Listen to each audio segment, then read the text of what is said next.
Well, hello and welcome to Wildcat Week as we bring you the best of Indiana Wesleyan University sports highlights and updates. I'm Roger Alcock. Well, to get the ball rolling, the 11th ranked women's tennis team played a tough match on Wednesday, March the 15th against DePauw in Greencastle, Indiana. In singles, the Lady Wildcats won 4 out of the 6, with Rachel Bottorff winning her singles game in straight sets. Then in doubles, all the matches were only won by 2 games, and the Wildcats would win the match 6-3.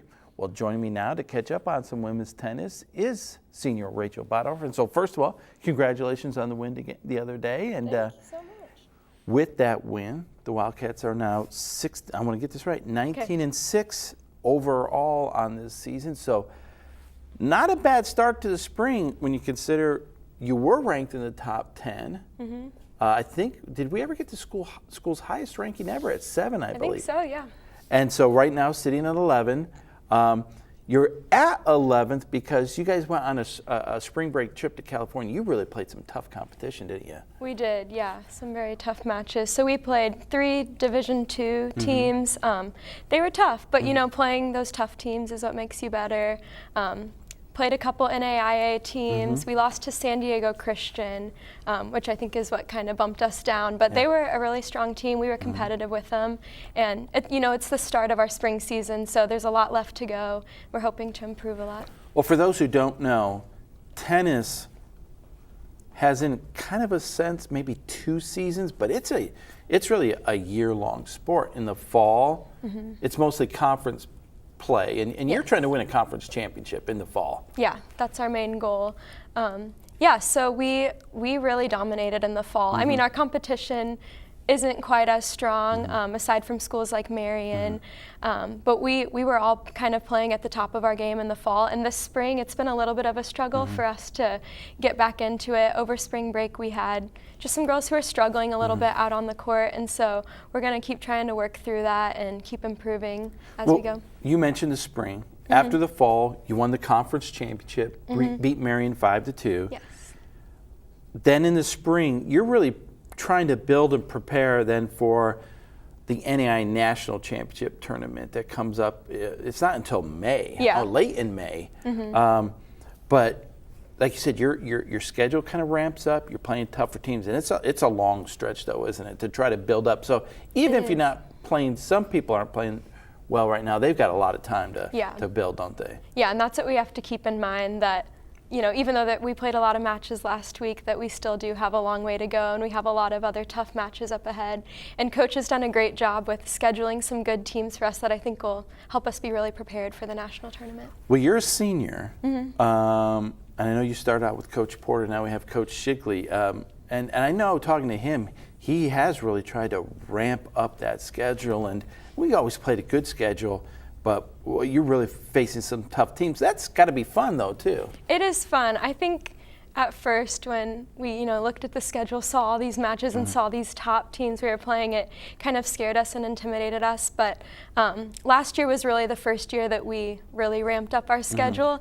And I think obviously we saw it really pay off by being able to win the Christian Nationals tournament in the spring and make it as far as we ever had in the NAIA tournament. So I think now it's given us that determination that we aren't scared of playing these tough teams and want to go out and prove ourselves. So now you're a senior and getting ready to graduate this spring? Yeah, if I pass all my classes. Speaking of, what's your major, and what do you maybe hope to do in the future with that? Yeah, well, I'm a church music and worship major, and so I want to be a worship leader, worship pastor at a church. And so I have a job lined up after graduation, which is really exciting. Where's that going to be? Actually, or can you share that yet? I can share it, yeah. I'm going to be working at College Wesleyan Church, actually. I got a residency position there. Awesome. And so, going to be in the area for a couple more years, and it's exciting to have that figured out. So now I can really focus on tennis since I figured out, my life after school. Well, up next for the Wildcats, you're at the Olivet Nazarene Invite, and then, as we said, just a lot more matches coming, but Rachel, we say thanks for joining us. Good luck, and hopefully we'll see the Wildcats back in the national tournament and maybe their best finish ever. Thank you. That'd be great. All right. Well, when we come back, the Lady Wildcats, they played in the NCCAA Midwest Regional Tournament in women's basketball. We'll sit down with assistant coach Brent Bellinger to put a wrap on their season, so don't go away.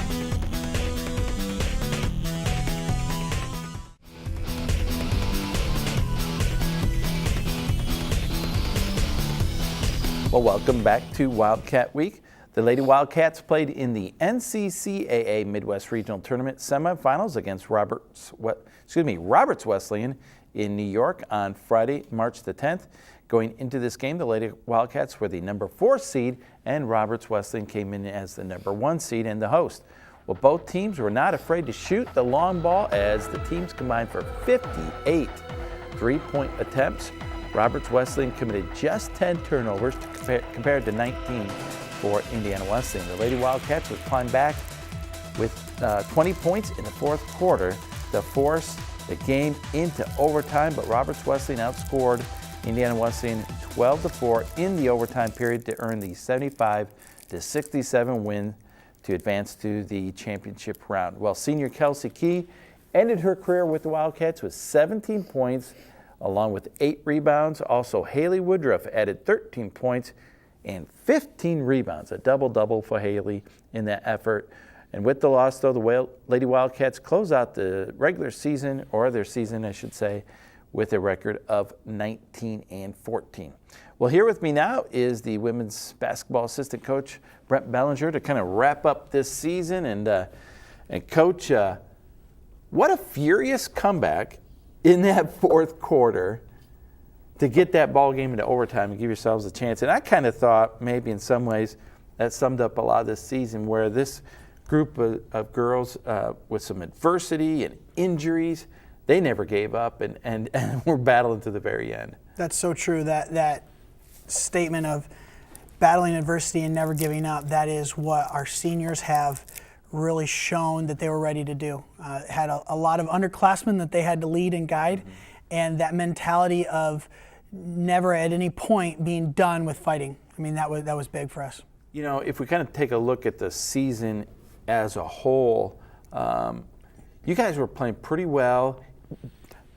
Maybe the biggest win of the season, you defeat the defending national champs and eventual this year's national champs in Marion, a really good team at their place.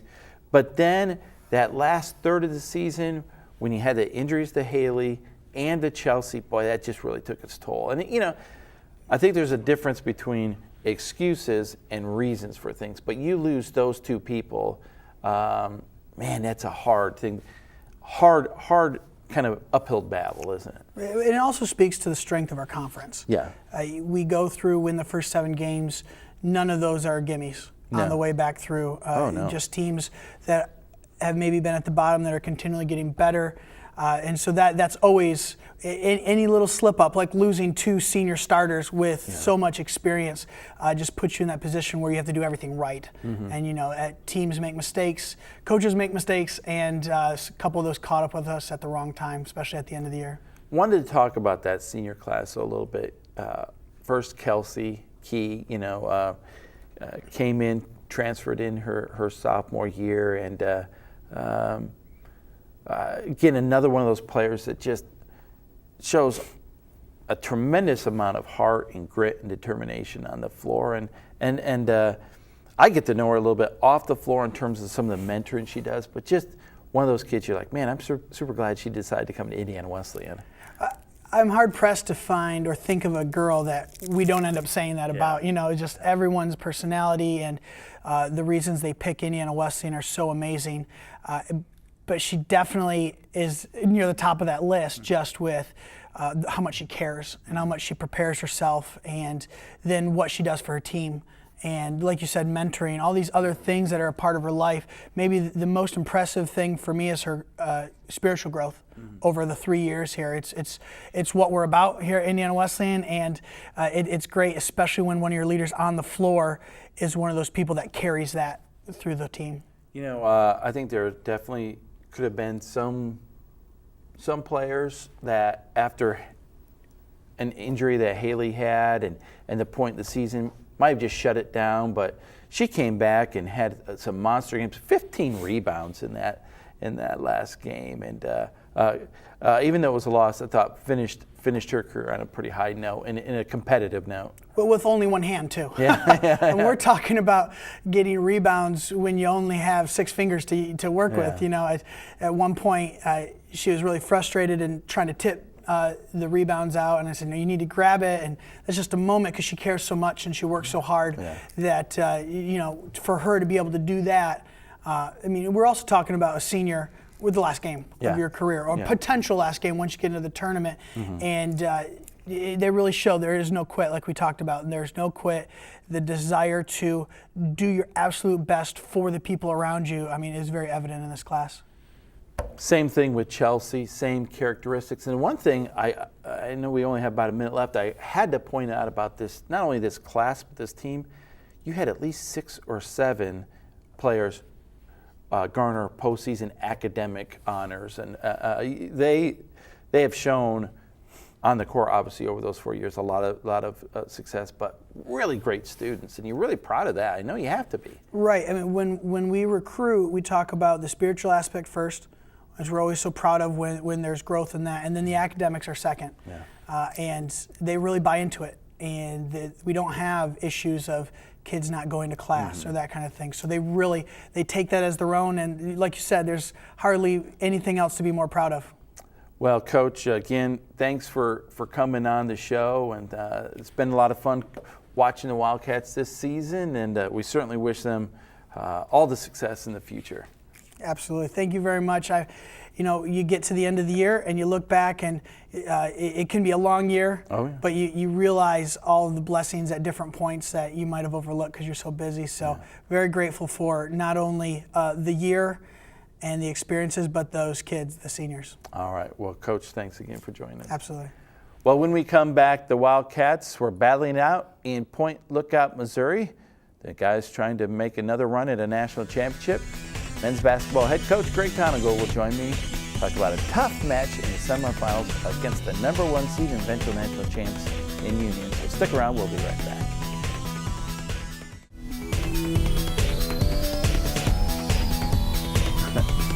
Welcome back to Wildcat Week. Well, the men's basketball team competed for the NAIA Division II National Championship in Point Lookout, Missouri. The Wildcats faced off against the #1 seed Bulldogs of Union College in the Fab Four Mondays semifinals on March the 13th. Union used a 21-6 run early in the game en route to a 92-80 win over the Wildcats in that semifinal matchup. For the Wildcats, senior Lane Mahiran scored 23 points and went 10 of 16 from the field. He also grabbed 8 rebounds. The other senior, Bob Peters, added 15 points along with 4 rebounds. The Wildcats finished their season with a final record of 29 wins against only 8 losses. The seniors leave the Wildcats with certainly a lasting legacy. This quartet finished a 4-year record, listen to this, 126 wins, only 22 losses, and 59-13 record in the Crossroads League, and a 15 wins and only 2 losses in the NAIA National Tournament. They won 2 national championships, finished first or second all 4 years in the Crossroads League regular season and the Crossroads League tournament. Well, with the loss to Union, though, we're going to take a look back and recap the Wildcats' journey through the NAIA National Tournament. All right. This is the locker room. This is everybody ready. The other one was Before we have to go after Branson. What is the average airspeed velocity of this Wildcat? At 2 years. We're ready.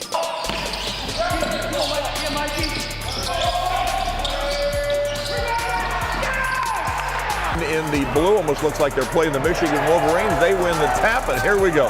The Bethel a week or so ago gets it across the line now. Here's an alley-oop to Jacob Johnson for the slam. Discover way to cross the line. Cats can regain the lead. Downtown three, Evans go! Goal by Harris, rebound Cats. And the Cats have numbers. Here's Peters, stopping, popping, scoring! Like they've lost a little bit of their intensity. Inside Mahiran, what a tough shot. Wildcats came away with the win by a score of 100-87. Wildcats came away with the win by a score of 100-87. Wildcats came away with the win by a score of 100-87. The next game for Wildcats came away with the win by a score of 100 to 87. The next game for the Wildcats is Friday at approximately 1 p.m. Eastern Time. It's his pattern. 8 on the shot clock. Peters for an NBA three. Got it! Peters again! Peters again! He's from Hillsboro, Kansas. There's the whistle. Ball in the air. Tap is controlled by Bob Peters. And the man pressure by Tabor. And Bob Peters going to take a quick three. Wow. By Tabor so far early. Here's Grant Evans open for a three. Got it! Comes up by 1, 6-5. Left side. Trying to get some help. Now finds Mahiran inside layup. Oh, they worked that ball beautifully. The Final Four on Monday. Here's Peters. Now Evans wide open. A three. Got it!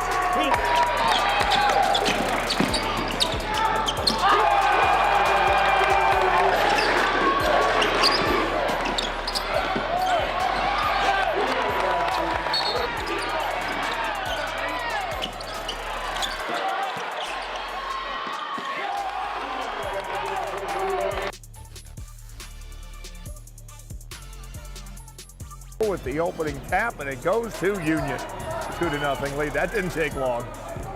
Now across the line, going to drive right inside and scoring. JJ across the line. Now here is a driving layup up and in by McCarron. On each ball club, Cats inbound the ball now. Here's a three by Evans. Got it! Now, back now to Okafor, down low. McCarron, good entry pass, and he put it in. Going.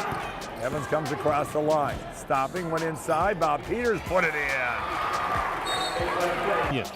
This is Jacob Johnson driving, layup. It's good. Will it count? It will, and he's fouled, and he'll go to the line. Shot clock down to 6. Nat will shoot a three, and he's got it. Are you kidding? Team, they score here. The Cats are in trouble. And here's Nat with another three, and he buried it again. That's two. Back to back. Katie bar the door. Here is Sherman. Sherman with it. Here's another three by Newby. He got it again, and it's a 20-point lead. Special presentation coming up immediately following the game. Number 24, Aaron Murray. Number 30, Nick Bubash. Congratulations to Coach Greg Tonagel and the Wildcats on an outstanding season.